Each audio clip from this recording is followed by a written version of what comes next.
وہ نبی فرماتے ہیں کہ محبت کرو گے تو گھاٹے میں نہیں جاؤ گے، فائدے میں رہو گے۔ کیا گھاٹے میں نہیں جاؤ گے، کیا رہو گے؟ فائدے میں رہو گے۔ کیا فائدے میں رہیں گے؟ آقا علیہ السلام فرماتے فائدے میں یہ رہو گے کہ اگر میری اولاد سے محبت کرو گے تو دنیا میں بھی فائدہ ہوگا، آخرت میں بھی فائدہ ہوگا۔ کیا فائدہ ہوگا؟ آقا فرماتے میری اولاد سے محبت کرو۔ کس سے محبت کرو؟ میری اولاد سے محبت کرو، حسن حسین سے محبت کرو۔ اب ذرا دیکھو، جس کے دل میں ان کی محبت ہے اور جن کے دلوں کے اندر ان کی محبت کا چراغ جل رہا ہے، جس کے دل میں حسن حسین کی محبت ہے، سنیو تم اپنے دل کے اندر امام حسن حسین کی محبت کے چراغ جلاؤ، تم چراغ جلاتے رہو گے، اس کا فائدہ تمہیں دنیا میں بھی ملے گا اور مرنے کے بعد قبر میں بھی ملے گا، اٹھنے کے بعد حشر میں بھی ملے گا۔ کیا فائدہ ہے؟ آؤ سرور کائنات سے سنو، اس پیغمبر سے سنو جس کی زبان سے کبھی جھوٹ نہیں نکلا ہے، اس مصطفیٰ سے سنو جس کے انگلی کے اشارے سے چاند دو ٹکڑے ہو گیا، اس مصطفیٰ سے سنو جس نے انگلی کا اشارہ کیا سورج پلٹ آیا، اس مصطفیٰ سے سنو جس کا اشارہ ہوا کنکریوں نے کلمہ پڑھ لیا، اس مصطفیٰ سے سنو جس کو پیڑ جھک جھک کر کے سلام کیا کرتے تھے، اس آقا سے سنو کہ جس کی بارگاہ میں جانور بھی تعظیم سے جھکا کرتے تھے، اس مصطفیٰ سے سنو جس کے مزار پر 70,000 شام کو اور 70,000 صبح کو آ کر فرشتے درود و سلام پڑھتے ہیں، اس مصطفیٰ سے سنو جس کی زبان وحی الہی کے علاوہ کچھ نہیں کہتے۔ قرآن کہتا ہے وَمَا يَنطِقُ عَنِ الْهَوَىٰ إِنْ هُوَ إِلَّا وَحْيٌ يُوحَىٰ۔ اے میرے حبیب، یہ اپنی طرف سے کچھ نہیں کہتا، یہ وہی کہتا ہے جو میں کہلوا دیتا ہوں، بس فرق اتنا ہے زبان مصطفیٰ کی ہے، بات خدا کی ہے۔ میں تو مالک ہی کہوں گا کہ ہو مالک کے حبیب، یعنی محبوب و محب نبی میرا۔ محبت کرو، امام حسین سے محبت کرو، امام حسن سے محبت کرو۔ اب سنو نبی کی زبان، میرے آقا فرماتے ہیں الا ومن مات علی حب آل محمد صلی اللہ علیہ وسلم مات شہیدا۔ آقا نے فرمایا جس نے میری آل بیت سے، آل رسول سے محبت کی، آقا فرماتے مات شہیدا، وہ اس حال میں مرے گا کہ اللہ اس کو شہادت کا مقام۔ سبحان اللہ، آقا کی حدیث ہے، نبی کی پیاری زبان ہے۔ اب ذرا اگلی حدیث سنو، آپ سنتے جاؤ حدیثیں اور آپ کا ایمان تازہ ہوتا جائے گا۔ یہ پہلی حدیث ہے، آقا نے فرمایا جس نے حسن حسین سے محبت کی، فاطمہ و علی سے محبت کی، آقا فرماتے ماتا شہیدہ، جب وہ مرے گا تو اللہ قیامت کے دن اسے شہیدوں کی جماعت میں کھڑا کر دے گا۔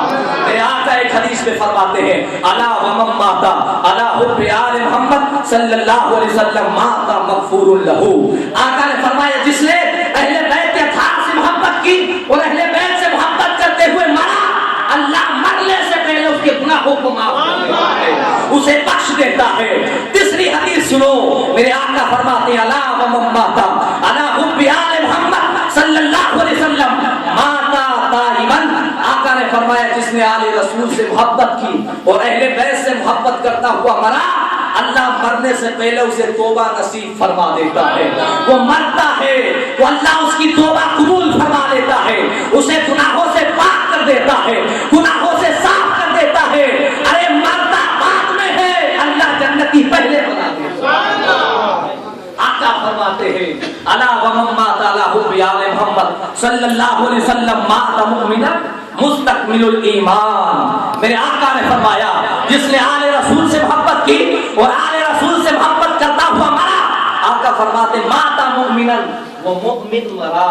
آقا نے فرمایا مستکمل الایمان، اللہ اس کے ایمان کو مکمل فرما۔ اگلی حدیث سنو اور ایمان تازہ کرو۔ دیکھو سنیو، ہمارا اور آپ کا مقدر کیا ہے؟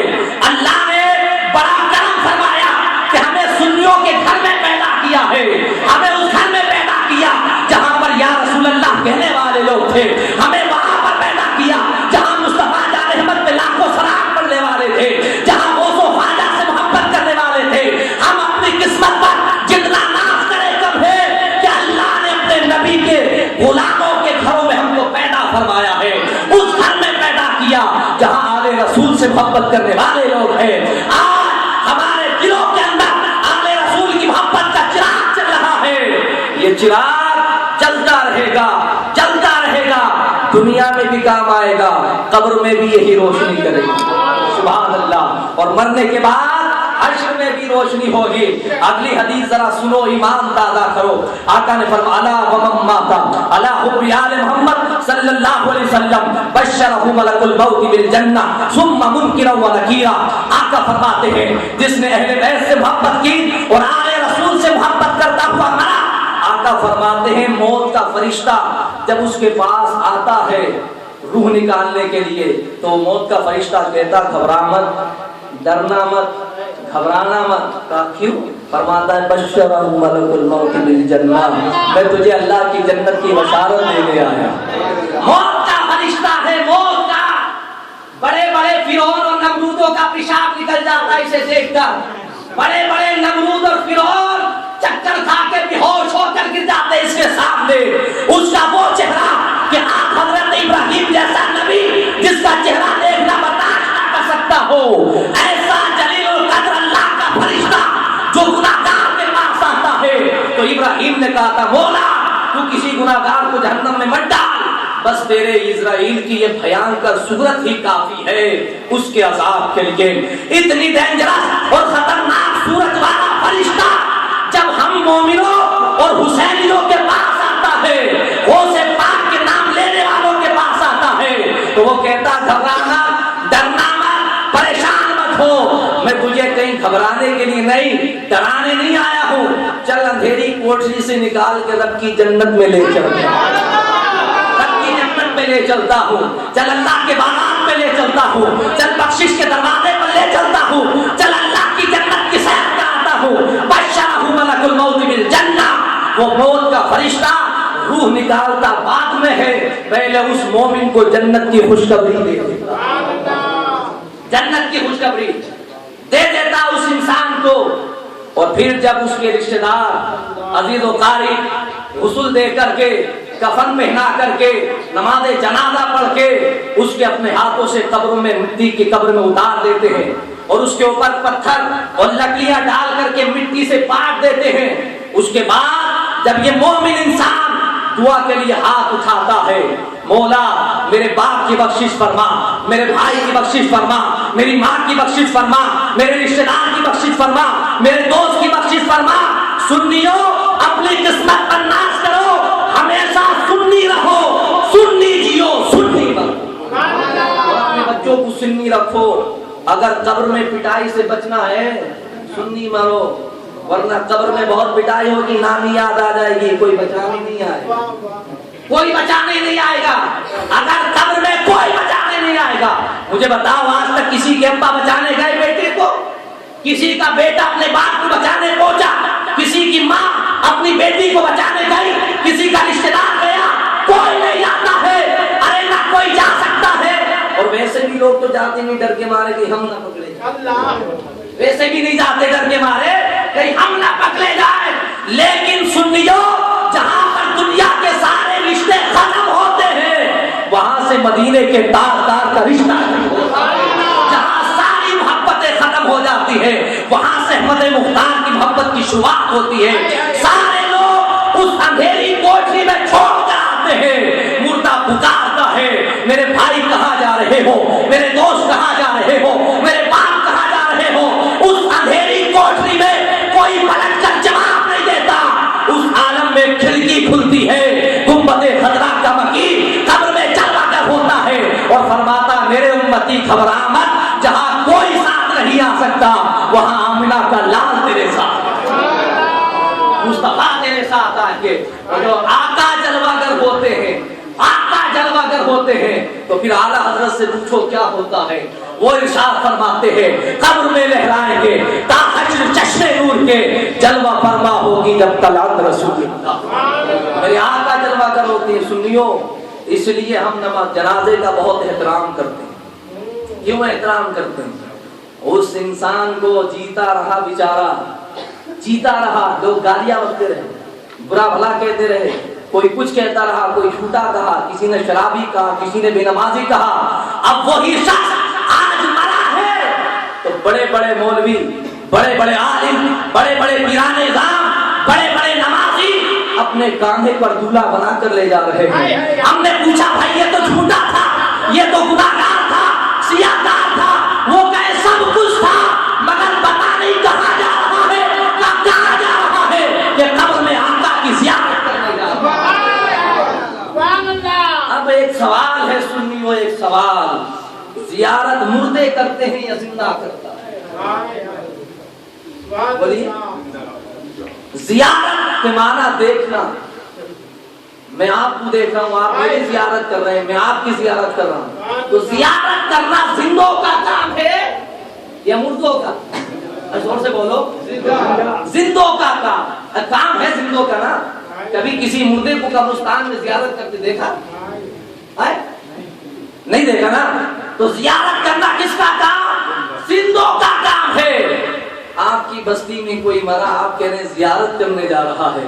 میاں آپ کی بستی میں عبداللہ صاحب مر جائے تو وہ مردہ نہیں ہے, تو پھر جس نبی کا کلمہ پڑھتے ہو وہ نبی کیسے مردہ ہو, وہ مصطفیٰ کیسے مردہ ہو سکتا ہے؟ ارے جب اس کے صدقے میں اس کا ایک عام امتی مردہ نہیں ہے, تو جس کے صدقے میں کائنات کو زندگی ملی ہے وہ مصطفیٰ کیسے مردہ ہو سکتا ہے؟ اس لیے آپ حضرت فرماتے ہیں تو زندہ ہے واللہ, تو زندہ ہے واللہ, میرے چشم آدم سے چھپ جاتے ہیں. وہاں بھی لوگ کہتے ہیں ہمیں تو دکھائی نہیں دیتے. میں نے کہا مردوں کو دکھائی نہیں دیتے. کیا کہا؟ وہ کہتے ہیں ہمیں دکھائی نہیں دیتے. میں نے کہا مردوں کو دکھائی نہیں دیتے, زندہ زندہ آپ کو دیکھ رہا ہے, زندہ ہمیں آپ دیکھ رہے ہیں, آپ بھی زندہ, ہم بھی زندہ. کوئی مردے کو لا کے بٹھا دو اسے کیا مطلب ہے؟ تو زندگی دو طرح کی ہوتی ہے, تو یہ ظاہری زندگی ہے, دل کی زندگی. اور جب دل کی زندگی کسی کو مل جاتی ہے تو انشاءاللہ تعالیٰ اس کا دل بھی روشن ہوتا ہے اور اس کی زندگی بھی روشن ہو جاتی ہے, اس کی قبر بھی روشن ہوتی ہے. آپ جب چھوڑا ہے اس کو قبر کے اندر, یہی بات تھی نا, قبر میں چھوڑا ہے, دعا کے لیے ہاتھ اٹھا دیے, تو دو فرشتے آتے ہیں قبر میں سوال آتے کہ نہیں آتے؟ دو فرشتے, آپ جانتے ہیں نا, دو فرشتے آتے ہیں, ایک منکر ہے, ایک نکیر. منکر نکیر دو فرشتے. آپ جانتے ہیں یہ کیسے ہوتے ہیں؟ آپ نے سنا ہوگا کتنے کیسے ان کے چہرے ہوتے ہیں, خطرناک, بہت خطرناک. حدیث پاک میں آیا, آقا نے فرمایا کہ ان کے دانت اتنے لمبے ہوتے ہیں کہ وہ زمین چیرتے ہوئے آتے ہیں. ان کے ناخن بہت بہت بڑے ہوتے ہیں. ان کے بال سر سے لے کے پاؤں تک. ان کی آنکھیں نیلی اور پیلی ہوتی ہیں جس سے آگ کی شعائیں نکلتی ہیں. ایسی خطرناک صورت, اور تنہا انسان قبر, نہ کوئی لائٹ ہے, نہ کوئی روشنی, نہ کوئی گیٹ ہے, نہ کوئی راستہ ہے بھاگ سکتا. اوپر بھی مٹی, نیچے بھی مٹی, آگے بھی مٹی, پیچھے بھی مٹی, چاروں طرف مٹی میں اکیلا اکیلا. ایسے وقت میں جب وہ دو فرشتے اس اندھیری قبر میں آئیں گے کیا ہوگا؟ ارے آپ کا گھر اپنے آپ نے بنایا, آپ کا گھر, آپ کا گھر, اور کمرہ بند کر دیں, لائٹ آف کر دیں آپ, اور آپ کو کوئی ایسی چیز آپ کے گھر میں نظر آئے, کیا حالت ہوگی؟ اگر دل کے کمزور ہوں گے تو پہنچانا پڑے گا, سمجھے آپ؟ دل کے کمزور ہوں گے تو وہیں پہنچانا پڑے گا. کیا حالت ہوگی آپ کی؟ تو آپ اپنے بنائے ہوئے گھر میں دنیا میں رہتے ہوئے لائٹ آف ہو جائے, کوئی ایسی شکل آپ کو دکھائی دے تو برداشت نہیں کر سکتے. وہ قبر میں جب ایک مردے کے پاس آتے, اس کو اٹھاتے, وہ کیا بناتا ایسے عالم میں. لیکن حسینیوں, حسین سے محبت کرنے والوں, آل رسول سے محبت کرنے والوں, ایک جملہ دے رہا ہوں, محبت سے پسند آئے تو دعا دینا. آقا کی زبان ہے, میرے باپ کی نہیں ہے. آقا نے فرمایا کہ جب وہ قبر میں آتے ہیں دو فرشتے, تو آنے کے بعد اس سے کہتے ہیں سوال جواب بعد میں ہوں گے, پہلے تجھے رب کی جنت کی بشارت دے دیں. کیا تجھے رب کی جنت کی بشارت دے دیتے ہیں تاکہ تو آرام سے سوالوں کا جواب دے. اس سے پوچھا کیوں جنت کی بشارت دے رہے ہیں؟ فرمایا اس لیے کہ تیرا سینہ عشق حسین کا مدینہ بنا ہوا ہے, تیرے سینے کے اندر اہل بیت کی محبت کا چراغ چل رہا ہے. ثم منکرا ونکیرا, دو فرشتے اسے قبر میں جنت کی بشارت دیتے ہیں. آقا علیہ السلام فرماتے ہیں الا ومن مات له بآل محمد صلی اللہ علیہ وسلم یوزف الى الجنۃ کما توزف العروس الى بیت زوجها. آقا نے فرمایا وہ جنتی خوش نصیب مسلمان جو آل رسول سے محبت کرنے والا ہے، قیامت کے دن اللہ اس کو ایسا دولہا بنائے گا جیسے دلہن اپنے گھر سے دلہن بن کے اپنے شوہر کی گھر کی طرف چلتی ہے، قیامت میں حسینیوں کو اللہ دولہا بنائے گا اور دولہا بنا کر کے جنت کی طرف بھیجے، جنت کی طرف جاتے ہوں گے۔ ارے آل رسول سے محبت کرنا شہید مرنے کی دلیل ہے، آل رسول سے محبت کرنا مغفرت کی دلیل ہے، آل رسول سے محبت توبہ کے قبول ہونے کی دلیل ہے، آل رسول کی محبت ایمان پر مرنے کی دلیل ہے، آل رسول سے محبت ایمان مکمل ہونے کی دلیل ہے، آل رسول سے محبت جنت کی بشارت کی دلیل ہے، آل رسول کی محبت جنت کا دولہا بننے کی دلیل ہے۔ آل رسول سے محبت کرو، قبر میں جنت کے دروازے کھول دیے جائیں گے۔ آل رسول سے محبت کرو، اللہ تمہاری قبر کو فرشتوں کے لیے مزار رحمت حدیث پاک سن لو، آقا کی حدیث آقا فرماتے ہیں الا ومما تعالی حب آل محمد صلی اللہ علیہ وسلم جعل اللہ قبرہ مزارا لملائکۃ الرحمن، جس کے دل میں آل رسول کی محبت ہو وہ جب وہ مرتا ہے تو اللہ اس کی قبر کو فرشتوں کے لیے مزار بنا دیتا ہے، وہ فرشتے قیامت تک اس کے لیے دعائیں مغفرت کرتے رہتے ہیں۔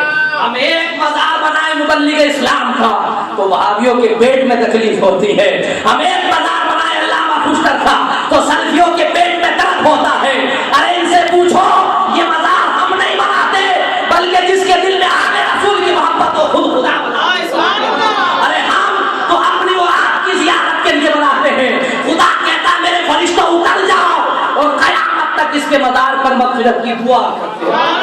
گویا پتہ یہ چلا مزاروں پر جانا اور مزاروں پر فاتحہ پڑھنا یہ ہماری عادت نہیں بلکہ ملائکہ کی سنت ہے۔ وہابیوں کے پیٹ میں بڑی تکلیفیں ہوتی ہیں اور یہ بھی تکلیف ہوتی ہے، وہ لوگ کہتے ہیں کہ صاحب آپ لوگ سنی لوگ بڑے عجیب ہیں کہ اگر کوئی بیچارہ مر جائے تو اگر نماز جنازہ ہوئی تب فاتحہ، غسل دیا گیا اس کے بعد پھر رسالہ ثواب کی فاتحہ، پھر سورہ یاسین، پھر اس کے بعد قبر میں اتارا پھر فاتحہ، پھر اس کے بعد قبر میں اتارنے کے بعد جو مٹی ڈالی پھر فاتحہ، پھر اس کے بعد جب چلے تو پھر فاتحہ، گھر پہنچے تو پھر فاتحہ، اس کے بعد 10ویں تیجے کی فاتحہ ہوں تو پھر فاتحہ، پھر 10ویں میں پھر فاتحہ، 20ویں میں پھر فاتحہ، 40ویں میں پھر فاتحہ۔ ہم نے کام سننی ہے جب تک اپنے مرحوم کو جنت نہیں بھیج دیتے جب تک چھوڑتے نہیں، جب تک بھیج نہیں دیتے جب تک چھوڑتے نہیں ہیں۔ یہ تو تمہارا حساب ہے وہابیوں کہ مر گئے مردود نہ فاتحہ نہ مردود، نہ تمہارا تو کوئی آگے ہے نہ تمہارا کوئی پیچھے ہے، یہ تو ہمارا ہے کہ جب تک اسے جنت تک پہنچانا دے جب تک چھوڑتے نہیں ہے۔ آپ کا یہ کیسے ہو سکتا ہے؟ ہم نے کہا یہ بھائی ہو سکتا ہے، ہم سے مت پوچھو اپنے آقا سے پوچھو۔ ہم نے کہا ہم سے مت پوچھو اس نبی سے ذرا پوچھ کے دیکھو۔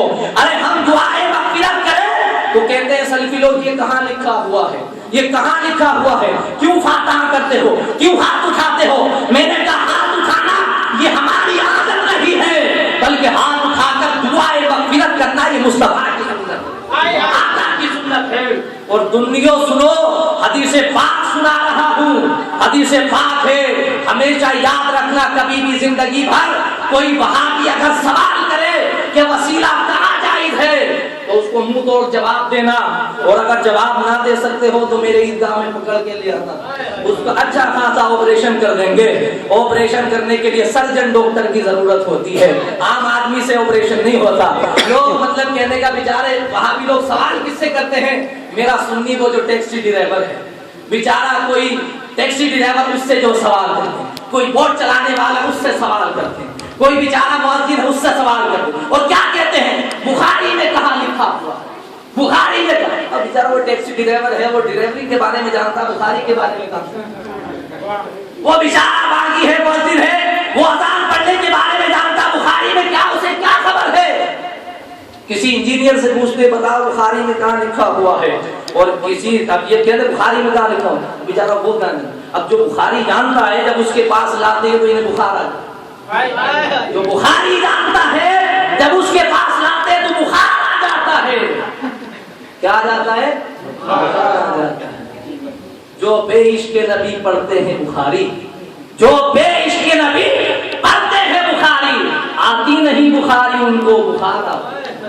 آتی نہیں بخاری ان کو، بخار آتے ہیں، اور بخاری پڑھ کے بھی شان محمد عربی، بخاری پڑھ کے بھی شان محمد عربی سمجھ نہ پائے اگر تم تو پھر پڑھا کیا؟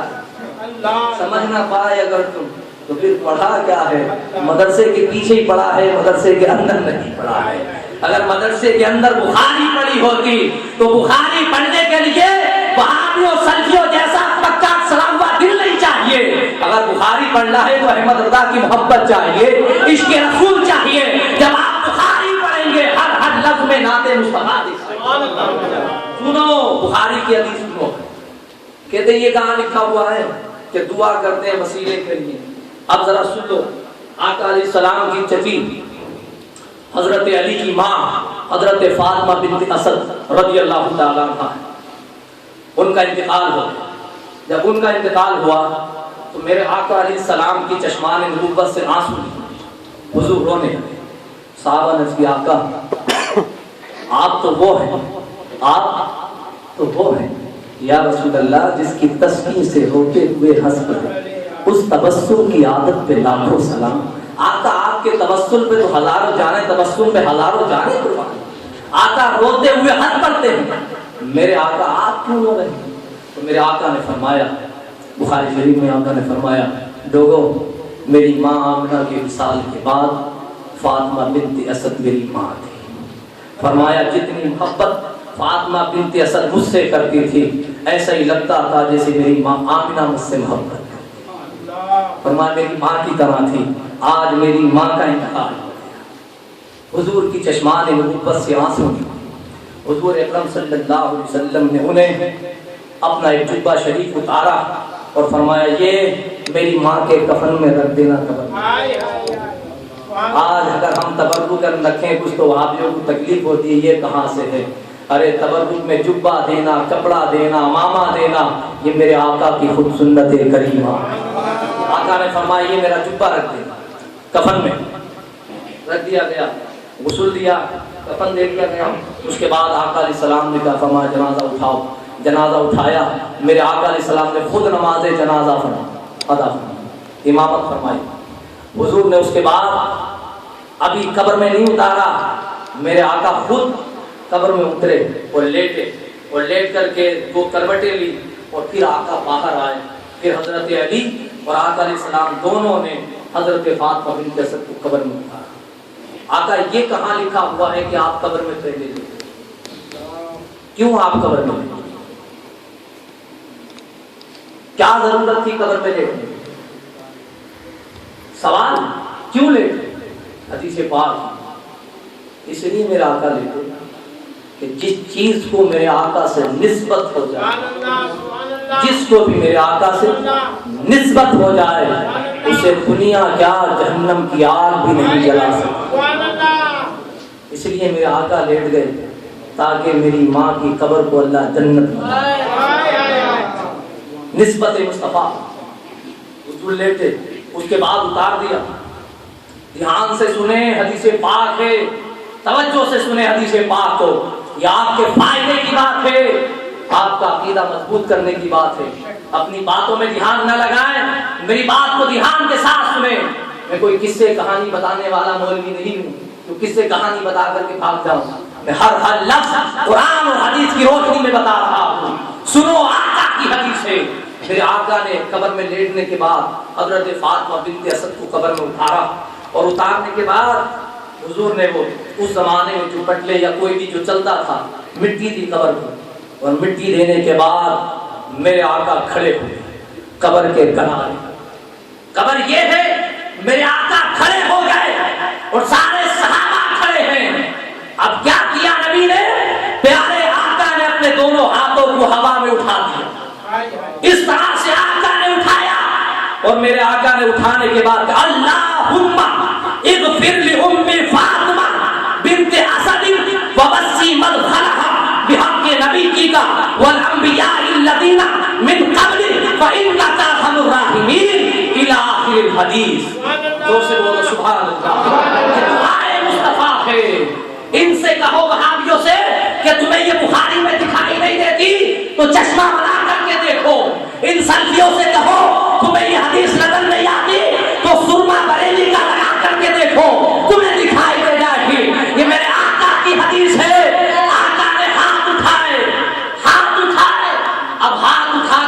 کرنے پہ بھی سلفیوں کو پرابلم ہے. ہاتھ اٹھا کر دعا کرنا یہ مصطفیٰ کی سنت ہے.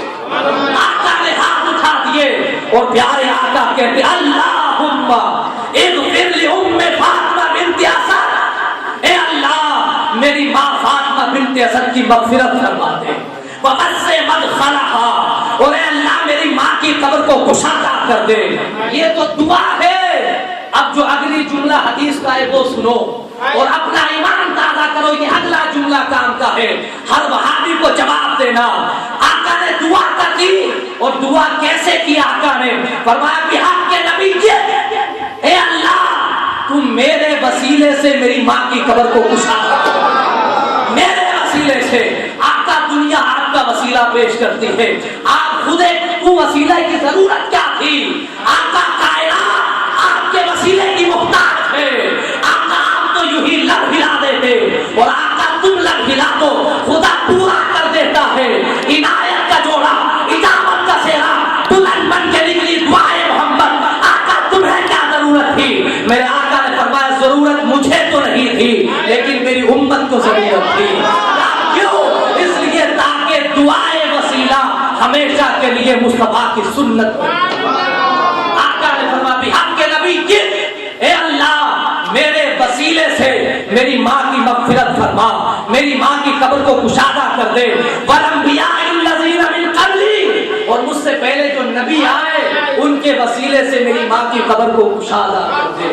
ارے سید الانبیاء ہو کر بغیر تو کچھ تو غیرت کرو. ان وہابیوں سے کہو کچھ تو غیرت کرو. سید الانبیاء ہو کر، امام الانبیاء ہو کر، خاتم الانبیاء ہو کر، تاجدار کائنات ہو کر، محمد مصطفیٰ ہو کر، معراج کے دولہا ہو کر، شفاعت کے دن کا جھنڈا اٹھانے والے، جنت کے مالک ہونے کے بعد وہ مصطفیٰ کہتے مولا جو مجھ سے پہلے نبی آئے ان کے وسیلے سے میری ماں کی قبر کو کشادہ. آقا نے دعا کی اور فرمایا فَإِنَّكَ أَرْحَمُ الرَّاحِمِينَ، اے میرے رب تو بہت زیادہ رحم فرمانے والا ہے، کرم فرمانے والا ہے. اب دعائیں مصطفیٰ ہوئی، ہاتھ اٹھے ہوئے ہیں. ابھی میرے آقا کے ہاتھ نیچے نہیں آئے. اللہ نے فرمایا جبریل جا کے کہہ دے ہم نے محبوب کی دعا کو قبول کر لیا. مصطفیٰ سے جا کر کہہ دے دعا کو قبول کر لیا ہے. حدیث پاک سنو، میرے آقا فرماتے ہیں وَأَنَّ جِبْرَائِيلَ أَخْبَرَنِي عَنْ رَبِّي أَنَّهَا مِنْ أَهْلِ الْجَنَّةِ وَأَخْبَرَنِي جِبْرَائِيلُ أَنَّ اللَّهَ تَعَالَى أَمَرَ 70,000 مِنَ الْمَلَائِكَةِ يَصَلُّونَ عَلَيْهَا. آقا نے فرمایا میرے پاس ابھی جبریل آئے اور انہوں نے آ کر کے خبر دی آقا اللہ نے تمہاری ماں کو جنتی بنا دیا. اور پھر یہ بھی کہا ہے وَأَخْبَرَنِي جِبْرَائِيلُ أَنَّ اللَّهَ تَعَالَى أَمَرَ 70,000 مِنَ الْمَلَائِكَةِ. اور جبریل نے یہ بھی مجھ سے کہا آقا اللہ نے 70,000 فرشتوں کی ڈیوٹی لگا دی ہے یصلون علیہا کہ قیامت تک فاطمہ بنت اسد کی مغفرت کی دعا کرتے. دعائے وسیلہ ہے، یہاں سے ہے وسیلے کا ثبوت. یہ ہے میرے آقا کا فرمان. اب ان سے کہو جو تم سے 2 پنوں کی کتاب پڑھ کے سوال کرتے ہیں یہ درس اگر آپ کے اس بستی میں 1 سال میں اگر 2 بھی ہو جائے نا تو زندگی بھر آپ وہابیوں کو جواب دے سکتے. جنازے اب نکل جائے گا، کفن تک نصیب نہیں ہو. سمجھے آپ؟ کوئی سامنے بیٹھنے کی جرات نہیں کر سکتا. الحمدللہ احمد رضا کے غلام اور مفتی اعظم علامہ خضر کے در کے بھکاری میں اتنی تو طاقت ہے کہ موریشس کی زمین پر کوئی وہاں بھی سامنے بیٹھے گی اوقات اور آ جائے تو سارا پسینہ نکل جائے. اور اگر اللہ ہدایت دے تو پھر اس کا دل عشق رسول کا مدینہ بنا. ہدایت نہ میری باتوں سے آ سکتی ہے نہ میری تقریر سے آ سکتی ہے. ہدایت کو اللہ چاہے تبھی آ سکتی ہے. یضل به کثیرا ویہدی به کثیرا. یہی قرآن پڑھ کے بہت سے لوگ گمراہ ہو گئے، یہی قرآن پڑھ کے بہت سے لوگ ہدایت پا گئے. آخری بات اپنی بتا دوں، اپنی بات زیادہ لمبی نہیں کرتا کیونکہ میرا پہلا درس ہے. آپ سمجھے یار یہ عیدگاہ کے مولوی دبلے پتلے ہیں لیکن پیچھا دیکھ کے پڑھ کے لمبا معاملہ ہو گیا. لوگ گھبرا جائیں اتنا کھانا نہیں ہو کہ آپ کا ہاضمہ خراب ہو جائے، اس لیے میں تھوڑا رکھتا ہوں تاکہ آپ کو خواہش رہے دوسری بار کھانے کی۔ میں نے آپ سے کہا نا کئی سارے عقیدوں کی باتیں ہو جائیں گی، دیکھا آپ نے آل رسول سے محبت کرنے کا وسیلہ، اور آپ نے یہ بھی دیکھ لیا کہ دعائے مصطفیٰ اور وسیلہ مصطفیٰ کہاں سے جائز ہے، اور ہم اور آپ وسیلہ مصطفیٰ کا پیش کریں گے تو انشاءاللہ تبارک و تعالی اللہ کے نبی ہماری مدد فرمائیں گے۔ اور یاد رکھو حقیقت میں مدد اللہ ہی کرتا ہے، دیتا اللہ ہی ہے، اللہ کے علاوہ کوئی نہیں دیتا، لیکن اللہ والوں کے وسیلے سے۔ کیا یہ ایک وہابی صاحب تھے، بڑی لمبی چوڑی تقریر کر رہے تھے اور کہا بھائی اللہ جو مانگو اللہ سے مانگو، جو مانگو اللہ سے مانگو، جو مانگو اللہ سے مانگو، اللہ کے علاوہ کسی سے نہیں مانگو۔ کیا کسی سے نہیں، بڑا زور دیا، مسجد کا میٹ پھاڑ دیا، کہا جو مانگو اللہ سے مانگو۔ اور تقریر کر کے گھر پہنچے تو بیوی سے بولے ذرا ٹیبل پہ بنا۔ ہم نے کہا بے وقوف، مسجد میں کہتا ہے کہ جو مانگو اللہ سے مانگو، کھانا بیوی سے مانگتا ہے۔ ہم سے بولا آپ نہیں سمجھیں گے، میں نے کہا ہم نہیں سمجھیں گے، ہم بخاری مسلم کی کتابیں سمجھتے ہیں، ہم نے کہا ہم نہیں سمجھیں گے۔ ہم نے کہا کیوں؟ اور اس نے کہا ہم بیوی کو اللہ سمجھ کے نہیں مانگتے۔ ہم نے کہا بے وقوف، کون سنی غوث کو خدا سمجھ کے مانگتا ہے، کون خواجہ کو خدا سمجھ کے مانگتا ہے، کوئی مفتی اعظم کو خدا سمجھ کے مانگتا۔ ہم نے کہا ارے مانگتا تو بھی ہے، مانگتے ہم بھی ہے، مگر تیرے ہمارے میں بڑا فرق ہے، تو بھی غیر اللہ سے مانگتا ہے، ہم اللہ والوں سے مانگتا ہے۔ غیر اللہ سے مانگتا ہے، اللہ والوں سے مانگتے ہیں، اللہ والوں سے مانگتے ہیں، اور اللہ والوں سے مانگنے کا حکم ہمارے خدا نے دیا ہے۔ ہم سے پوچھو خدا نے دیا ہے۔ یہ قرآن کی سورت ہے، سورہ المائدہ، اور قرآن کا چھٹا پارہ ہے، کھول کے دکھاؤ بھائیوں کو۔ اللہ ارشاد فرماتا ہے یا ایھا الذین آمنوا اتقوا اللہ وابتغوا الیہ الوسیلہ، اے ایمان والو اللہ سے ڈرو اور اللہ کی راہ تک پہنچنے کے لیے وسیلہ تلاش کرو۔ وسیلہ اللہ تک پہنچنے کے لیے اللہ کہہ رہا ہے، اور کوئی اللہ والوں کا وسیلہ تلاش کرے تو یقیناً وہ ہماری مدد فرماتے فرماتے کہ نہیں فرماتے؟ بولیے فرماتے کہ نہیں فرماتے؟ بے شک فرماتے ہیں، یہ ہمارا عقیدہ ہے۔ لیکن کچھ وہابی سلفی کہتے ہیں وہ مدد نہیں فرماتے، ان کے کیا بس کی بات ہے، مر کے مٹی میں مل گئے، مٹی کا ڈھیر ہو گئے معاذ اللہ۔ ہم نے کہا کہ تمہارا کوئی الٹا ڈالتا فرضی نبی ہوگا جعلی جو مر کے مٹی میں مل گیا ہوگا، ہمارا نبی کل بھی زندہ تھا، آج بھی زندہ ہے، قیامت تک۔ ہم نے کہا ہمارا نبی کل بھی دیتا تھا، آج بھی دیتا ہے، اور قیامت تک دیتا رہے گا، اور قیامت کے بعد بھی جو کچھ بھی ملے گا وہ مصطفیٰ ہی سے ملے گا۔ بخدا خدا کا یہی بہتر نہیں اور کوئی مکر جو وہاں سے ہو، یہ ریا کے ہو، جو یہاں نہیں تو وہاں نہیں۔ کون دیتا ہے دینے کو منہ چاہیے، دینے والا ہے سچا۔ آپ کا نبی کوئی اور ہے کیا؟ اور سے بولو نا، دینے والا ہے سچا۔ سارے لوگ بولو دینے والا ہے سچا۔ غم زدوں کو رضا مزدہ دیجے کہ ہے، بے کسوں کا سہارا۔ ارے یہ تو باتیں کرتے ہیں کہ ہماری مدد فرمائیں گے، میں تمہیں قرآن پڑھ کے سناتا ہوں۔ قرآن، یہ قرآن کا 28واں پارہ ہے، سورہ الحشر ہے۔ کون سا؟ سورہ الحشر، اور رکوع نمبر 4، آیت نمبر ہے 8۔ اسے پڑھ کر ہر گھر میں قرآن ہوگا۔ جس کی مرضی کرے، چاہے وہ اشرف علی تھانوی کا ترجمہ پڑھے یا کسی اور کا ترجمہ پڑھے، وہابی سلفی کسی کا بھی ترجمہ پڑھے، میں تفسیر نہیں، جو خدا نے کہا وہ بتا رہا، تفسیر نہیں، تعویل نہیں کر رہا، اپنی طرف سے کسی محدث کا قول نہیں، بلکہ جو قول خدا ہے وہ کہہ رہا ہوں۔ قرآن پڑھو، ہماری اور آپ کی مدد تو دور کی بات ہے، یہ اللہ والے لوگ تو ہماری مدد چھوڑو، اللہ کی بھی مدد کرتے ہیں، اللہ کے رسول کی مدد بھی کرتے ہیں۔ آپ چکر میں پڑ جائیں گے، وہ خدا سب کی مدد کرنے والا، اس کی کون مدد کر سکتا ہے؟ قرآن پڑھو، قرآن قرآن میں ہے، یہ قرآن کا 28واں پارہ 28 اور رکوع نمبر 4 آیت نمبر 1، اور قرآن کی سورت الحشر پڑھ کے دیکھو۔ اللہ فرماتا للفقراء المہاجرین الذین اخرجوا من دیارہم واموالہم یبتغون فضلا من اللہ ورضوانا وینصرون اللہ ورسولہ۔ اللہ فرماتا ہے یہ لوگ جو فقیر لوگ، للفقراء المہاجرین، یہ مہاجر لوگ جو فقیر ہیں۔ مہاجر کس کو کہتے ہیں؟ جنہوں نے ہجرت فرمائی، آقا کے ساتھ مکہ چھوڑا مدینہ چلے، مکہ چھوڑا مدینہ چلے، تو وہ مہاجر۔ تو انہوں نے سب گھر بار، بیوی بچے، رشتے دار، کپڑے، مال دولت، گھر مکان سب مکہ میں چھوڑ، بیچارے تنے تنہا پھٹے پرانے کپڑوں میں. جب وہ جماعت پھٹے پرانے کپڑوں میں سب کچھ چھوڑ کر گئی، اللہ نے کہا للفقراء المہاجرین الذین اخرجوا من دیارہم واموالہم، وہ جو فقیر لوگ نکلے ان کے پاس کوئی مال نہیں، کوئی دولت نہیں، جاؤ حشمت میں کچھ نہیں ہے، لیکن جب ان سے کوئی پوچھتا ہے تمہارے پاس کچھ نہیں ہے، وہ ملال نہیں کرتے، وہ کہتے ہیں یبتغون فضلا من اللہ ورضوانا، ہمیں تو اللہ کا فضل ہی کافی ہے، ہمیں دولت کی ضرورت کیا ہے، کپڑوں کی ضرورت کیا ہے، مال کی ضرورت کیا ہے، گھر کی ضرورت کیا ہے، یبتغون فضلا من اللہ ورضوانا، ہمیں تو اللہ کی رضامندی چاہیے، اس کا فضل ہماری زندگی کے لیے کافی ہے. یہ تو بات ہے یہاں تک. اب یہ قرآن کی اگلی آیت پڑھو اور اگلی آیت سنو اور پھر عقیدہ دیکھو. عقیدہ میرے اور آپ کے کہنے سے مت بناؤ، عقیدہ بنانا ہے تو مصطفیٰ اور قرآن کے مطابق عقیدہ رکھو، قرآن کے مطابق عقیدہ رکھو.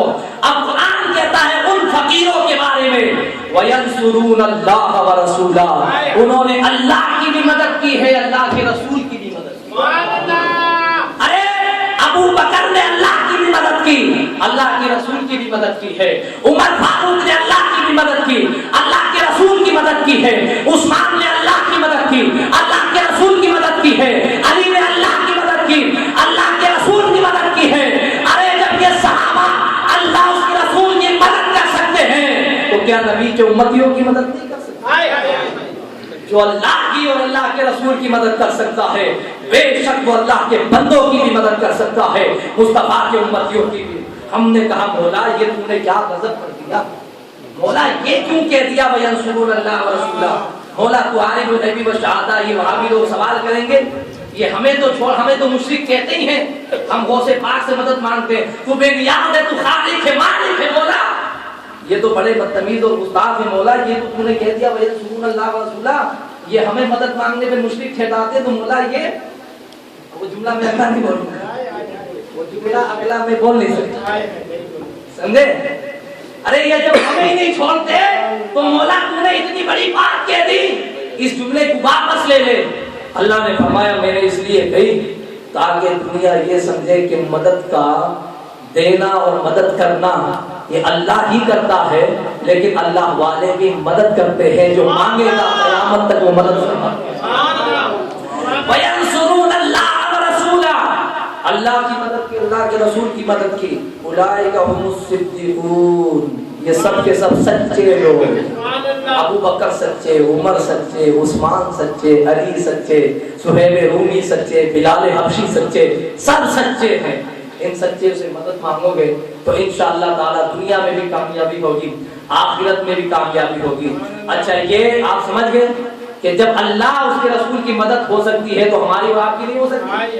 یقیناً ہم غوث پاک سے مانگیں گے تو ہماری بھی مدد ہوگی، خواجہ اجمیر سے مانگیں گے تو ہماری مدد ہوگی، سلطان الاولیاء سے مانگیں گے ہماری مدد ہوگی. دیتا اللہ ہی ہے مگر اللہ والوں کے وسیلے سے عطا. اگلی ایک آیت اور سن لو اسی تعلق سے. ایک آیت قرآن کا تیسرا پارہ ہے اور سورہ آل عمران ہے. اللہ فرما رہا ہے حضرت عیسیٰ علیہ السلام، کون ہے؟ زور سے بولو کون ہے؟ عیسیٰ علیہ السلام.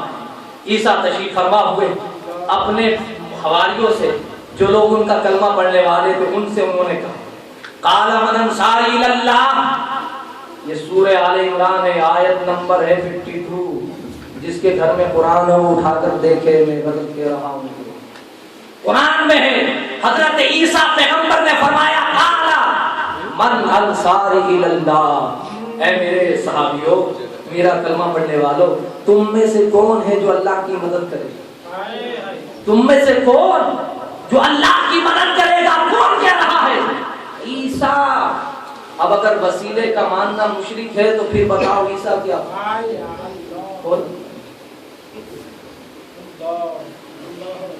کیا ہوا؟ ارے وہابیوں، تمہارے فتوے کی روشنی میں تو کوئی نہیں بچتا. تمہارا عقیدہ تو اتنا خراب، نہ انبیاء بچتے ہیں نہ خود خدا بچتا ہے. ارے وسیلہ کا ماننا اور یہ ہم سنیوں کی عادت نہیں ہے بلکہ اللہ کی بھی سنت ہے, اللہ کے نبیوں کی بھی سنت ہے. قال من انصاری اللہ, تم میں سے کون ہے جو اللہ کی مدد کرے؟ تو انہوں نے کیا کہا؟ قال الحواریون نحن انصار اللہ, وہ سب نے کہا ہاں ہم ہیں مدد کرنے والے, ہم ہیں اللہ. ارے عیسیٰ کے امتی خدا کی مدد کریں اور میرے حبیب کا غوث ہم سنیوں کی مدد نہیں کر سکتے. عیسیٰ کے امتی خدا کی مدد کریں, میرے آقا کی امت کا غریب نواز, غریبوں کو نوازنے والا کہ ہماری اور آپ کی مدد نہیں کر سکتا. ارے جب عیسیٰ کے امتی خدا کی مدد کر سکتے ہیں تو خدا کے پیارے حبیب کے امتی اور اس کے چاہنے والے, اس کے عاشق اور یا اللہ ہماری مدد کر سکتے ہیں. سکتے کا سوال نہیں, وہ ہماری مدد کرتے ہیں. آمنا باللہ, اس پر ایمان لائے, یہ کوئی معمولی بات نہیں. آمنا باللہ واشہد باننا مسلمون, اور عیسیٰ نے کہا گواہ ہو جاؤ یہ مسلمان لوگ. پتہ یہ چلا جو وسیلے کا اور مدد کا قائل ہوگا اللہ والوں سے وہ وہ مومن ہے, اور جو وسیلے کا قائل نہیں ہے, میں نہیں کہتا, یہ قرآن کہہ رہا ہے, یہ قرآن کہہ رہا, میں نہیں کہہ رہا, یہ قرآن کہہ رہا ہے. جو وسیلے اور مدد کا قائل وہ مسلمان جو کہے غوث نہیں دے سکتے, خواجہ نہیں دے سکتے. اب پوچھو قرآن کے تیسرے پارے سے وہ کیا ہوا؟ اللہ. زور سے بولو نا یار, سنتی ہو خاموش ہو, صرف بریانی کھانے والے سنی ہو, زور سے بولو کیا ہوئے وہ جو مدد طلب نہیں, جو مدد کو مانے وہ مسلمان ہے, اور جو نہ مانے وہ کیا ہے؟ اس لیے اعلیٰ حضرت فرماتے دشمن احمد پہ شدت کیجئے, ملحدوں سے کیا مربت کیجئے, شرک ٹھہرائے جس میں تعظیم حبیب, اس برے مذہب پہ لعنت کیجئے. اس سے ہمارا کیا لینا ہے؟ اللہ والوں سے مدد کرنا. یہ قرآن کا تیسرا پارہ سورہ آل عمران, آیت نمبر میں نے آپ کو بتا دی تھی 52, اور میں نے سورہ الحشر کی آیت پڑھی. 2 عقیدے میں نے آپ کو قرآن کی روشنی میں دیے اور ایک عقیدہ حدیث کی روشنی میں دیا. اب مجھے بتاؤ یہ بات کلیئر ہو گئی کہ نہیں ہو گئی کہ ہم اہل سنت والجماعت ہیں؟ اللہ کے فضل سے ہم غوث کے بھی ماننے والے ہیں, خواجہ کے بھی ماننے والے ہیں, ہم حسین کے بھی ماننے والے ہیں, حسن کے بھی ماننے والے ہیں, اور انشاءاللہ ہم تمام صحابہ کے ماننے والے الحمدللہ, اور صحابہ کے صدقے میں مصطفیٰ کو ماننے والے, تمام نبیوں کو ماننے والے, وسیلے کے بھی قائل ہیں, مدد کے بھی قائل ہیں. اور یہ ہمارا کھلا ثبوت ہے کہ ہم حق پر کہاں ہیں؟ حق پر ہیں. آقا نے فرمایا لا ومن مات رب آل محمد صلی اللہ علیہ وسلم مات اہل سنت والجماعہ, جو آل رسول سے محبت کرتا ہوا دنیا سے مرا وہ سنی مرا.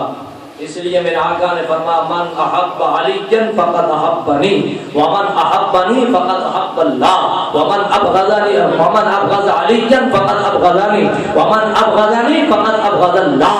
جس نے علی سے محبت کی اس نے مجھ سے محبت کی, اور جس نے مجھ سے محبت کی اس نے خدا سے محبت کی, اور جس نے علی سے دشمنی کی اس نے نبی سے دشمنی کی, اور جس نے نبی سے دشمنی کی اس نے خدا سے دشمنی کی. پتہ یہ چلا جو علی کا ہے وہ نبی کا ہے, اور جو نبی کا ہے وہ خدا کا ہے, اور جو علی کا نہیں وہ نبی کا نہیں, اور جو نبی کا نہیں وہ خدا کا نہیں, اور جو خدا کا نہیں وہ کہیں کا نہیں. خدا کا نہیں کہیں کا نہیں, جو علی کا وہ نبی کا, اور جو نبی کا وہ خدا کا. یہ حضور فرماتے ہیں. اور آقا نے فرمایا اللہم والی من والاہ وعاد من اعداہ وانصر من نصرہ واخذل من خذلہ من احبہ وقل لہ حبیبا ومن ابغضہ وقل لہ مبغضا. آقا نے فرمایا اے اللہ تو اس سے محبت کر, اس کا ولی بن جس کا علی ولی ہے. مولا تو اس سے دشمنی کر جو علی کا دشمن ہے, تو اس کی مدد کر جو علی کی مدد کرتا ہے. مولا تو اس کو ذلیل کر دے جو علی سے دشمنی رکھتا ہے. من احبہ وقل لہ حبیبا, مولا تو ان سب سے محبت کر جو علی سے محبت کرتے ہیں, تو ان سب سے دشمنی کر جو علی سے دشمنی کرتے ہیں. آقا نے فرمایا لوگوں علی سے محبت کرتے رہو اور علی سے پیار کرو. علی سے محبت کرنا جان ایمان ہے, علی سے محبت کرنا حب رسول ہے, علی سے محبت کرنا مسلمان ہونے کی دلیل ہے. علی سے محبت کرتے رہو گے مومن بنو گے. علی سے محبت کرو گے انشاءاللہ تعالی جس کا علی ولی ہے اس کا نبی بھی ولی ہے، اور جس کا نبی ولی ہے اس کا خدا بھی ولی ہے۔ میرے آقا فرماتے ہیں هل تعلمون انی اولی بالمؤمنین من انفسهم، هل تعرفون انی اولی بالمؤمنین من انفسهم، هل تشهدون انی اولی بالمؤمنین من انفسهم۔ آقا نے صحابہ سے پوچھا اے میرے صحابہ بتاؤ کہ میں تمہاری جانوں سے زیادہ قریب نہیں ہوں؟ سب نے کہا قالوا بلی یا رسول اللہ، بے شک آپ ہماری جانوں سے زیادہ قریب ہے۔ میرے آقا نے فرمایا کیا تم اس بات کو مانتے ہو کہ میں تمہاری جانوں کا ولی ہوں؟ سب نے کہا قالوا بلی یا رسول اللہ، آپ ہماری جانوں کے ولی ہے۔ آقا نے فرمایا تم اس بات کی گواہی دیتے ہو میں تم سب کا مولا ہوں؟ ان سب نے کہا آقا ہم گواہی دیتے ہیں آپ ہمارے مولا ہیں۔ جب حضور نے یہ سب صحابہ سے سن لیا اور صحابہ نے اس کو ایکسپٹ کر لیا، فاخذ بیدی علی، تو میرے آقا نے علی کا ہاتھ پکڑا اور پکڑنے کے بعد فرمایا من کنت مولا ہوں فہذا علی المولا، جس کا میں مولا ہوں علی بھی اس کا مولا، علی بھی اس کا مولا ہے۔ پھر آقا فرماتے علی کم بعدی، علی میرے بعد تم سب کا ولی ہے۔ آقا دعا فرماتے ہیں اللہم انت یا مولایا وانا مولا کل مؤمن من کنت مولا ہوں فہذا علی المولا۔ آقا کہتے مولا تو میرا مولا ہے اور میں ہر مومن کا مولا ہوں، اور جس کا میں مولا ہوں علی بھی اس کا مولا۔ جب یہ بات غدیر خم کے موقع پر حجۃ الوداع سے جاتے ہوئے تاجدار کائنات نے 1,10,000 صحابہ سے فرمائی تو ان صحابہ کی جماعت میں دو جلیل القدر صحابی حضرت ابو بکر حضرت عمر دونوں کھڑے ہوئے، اور کھڑے ہونے کے بعد علی کی بارگاہ میں گئے اور جا کر کے ہاتھ باندھ کے کہتے ہیں علی سے بک بک لگا یا علی ابن ابی طالب وحنی جل لگا یا ابن ابی طالب واسبحتا وامسینا من کنت مولا ہو وحتا علی مولا۔ علی مبارک ہو مبارک ہو مبارک ہو، کہا کس بات کی مبارک بات کہ اللہ کے نبی نے تجھے ولی بنا دیا، علی تجھے ولی بنا دیا ہے۔ اے میرے بھائی علی مبارک ہو مبارک ہو، تیرے صبح و شام میں ولایت لکھی گئی ہے۔ کسی کو ولی میں نے کہا، کسی کو آپ نے کہا، کسی کو کسی نے کہا، مگر یہ علی ہے جس کو نبی ولی بنا۔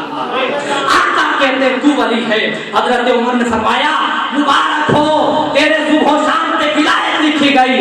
میرے بھائی علی تو آج سے میرا بھی مولا ہے اور تو ہر مومن کا مولا۔ یہ علی کہہ رہے، حضرت عمر کہہ رہے۔ کون کہہ رہا ہے؟ عمر۔ یہ 2 پنوں کی کتاب پڑھنے والے شیعہ حضرت عمر کو گالی دیتے، انہوں نے پڑھا کیا ہے دیکھا کیا ہے، جو کہتے ہیں کیا لکھا ہوا ہے۔ ارے علی سے پوچھو عمر سے پوچھو کہ ان صحابہ میں کتنی محبت تھی۔ حضرت ابو بکر گزرے، علی کو دیکھا مسکرائے، فرمایا کیوں مسکرا رہے ہو؟ کہ سمیعت رسول اللہ، میں نے آقا سے سنا ہے النظر الی وجہ علی کی عبادت، میرے آقا نے فرمایا علی کا چہرہ دیکھنا بھی عبادت ہے۔ ابو بکر فرماتے میرے بھائی علی تیرا چہرہ دیکھ کر عبادت کر رہا ہوں۔ کہ اور کوئی وجہ؟ فرمایا وجہ یہ ہے آقا سے ابھی سنا ہے، میرے آقا نے فرمایا جنت میں وہی آئے گا جس کے ٹکٹ پہ علی دستخط کر دے گا، جس کے ٹکٹ پہ علی کے دستخط نہیں وہ جنت میں نہیں لا سکتا۔ اتنی بات کو سنا علی مسکرائے اور فرمایا مسکرا کر ابو بکر نے پوچھا تم کیوں مسکراتے ہو؟ کہ تم نے یہ سنا ہے، اب میں نے بھی نبی سے کچھ سنا ہے وہ بھی سن لو۔ کہ تم نے کیا سنا؟ حضرت علی فرماتے میرے آقا نے فرمایا علی اس کے ٹکٹ پہ دستخط کرنا جس کے دل میں ابو بکر کی، جس کے دل میں ابو بکر کی محبت نہیں، اس کے ٹکٹ پہ دستخط مت کرنا۔ علی کا چہرہ دیکھنا عبادت، علی سے محبت کرنا عبادت ہے۔ میرے آقا نے فرمایا، آقا فرماتے ذکر علی کی عبادت، علی کا ذکر کرنا بھی عبادت ہے۔ سنیو رات بھر علی علی کرتے رہو، یہ تمہارا رات خراب نہیں ہوگی بلکہ اللہ کی عبادت میں گزر ہو جائے گی۔ اس لیے کہ علی کوئی اور چیز نہیں ہے بلکہ آقا علیہ السلام سے فرماتے ہیں آن انتا، میرے آقا نے فرمایا علی جو منی وانا منہ، علی مجھ سے ہے میں علی سے ہوں، انتا منی وانا منہ، تم مجھ سے ہے میں تجھ سے ہوں۔ آقا فرماتا میرے بھائی علی، آقا نے فرمایا انتا اخی فی الدنیا والآخرہ، تو دنیا میں بھی میرا بھائی ہے آخرت کے اندر بھی میرا بھائی ہے۔ میرے آقا علیہ السلام حدیث پاک میں فرماتے ہیں، آخری حدیث سن لو بات تو ختم کر لو۔ آقا نے فرمایا جس طرح سے تاجدار آقا